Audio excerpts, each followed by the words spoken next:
ng kasa. Hindi po. General Corpus. General Corpus. General Corpus po.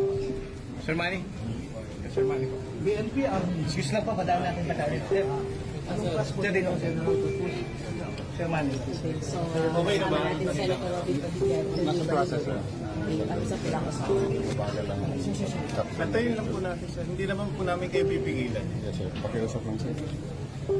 Naintindihan nyo naman po siguro yung amin. Wala ako naintindihan. Hindi, siguro, ito, nandito si General Corpus claiming to be the ahead. I will not pass judgment on who is the legal Usaha or not. Okay po. We are here only because About the invitation. Ayun na po. we have issues because according to your own Senate rules, Apo. no? Senate Resolution number 5, Section 17, nakalagay doon. Any invitation to a witness or any subpoena should be signed by the committee chairman and approved by the Senate President. Yung pinadala po kasi sa amin, na invitasyon, wala po eh. Ang nakapirma lang dito si Mrs. Herrera. Eh, ang sa amin lang naman, para hindi kami malagay sa alanganin, the senators themselves should follow their own rules. If they cannot follow their own rules, eh bakit nyo kami obligahin? Attorney, Okay. hindi po Yeah, kita masasagot na. Yes, I know, General. So that's my reason for coming here. And second, true to my suspicion, sumulat si Senator Cayetano rin sa akin. Okay. Nang sabi niya, wala kaming pinapadalang invitasyon. So that should have been enough for us not to come here. But in good faith, we came here to clarify this. And nung tinanong ko, nandyan ba si Senator Cayetano? Wala eh. Sinong nandyan na member ng committee? Ay, si Senator Padilla, nasa office na niya. Okay. Pwede ko bang puntahan si Senator Padilla?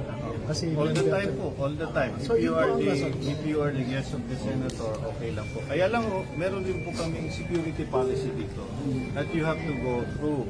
There's a process of coming in the premises of the Senate, even if you are a guest of the senator. Yes. And I was saying a while ago, we were processed already. By this time siguro mga apat. It has to be approved po, attorney. It has to be approved.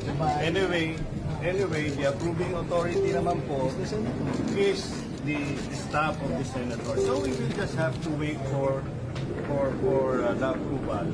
Pagka meron na po yun, wala akong problema. Makakapasok po kayo. Kaya assure nyo na hindi po namin kayo pipigilan. You just have to go through the process. Basta ang sabihin ko po, nalate kami dahil may bureaucratic process dito. Ganun naman po. Lahat naman po sila, lahat po nung ating Kasi, mga alam niyo po, guests, dumaan po sa ganung Kung proseso. sinabihan lang kami dito sa sulat ni Director Herrera, na sinabihan kami na kailangan yung magtiwas ko, kagabi pa sana kami online.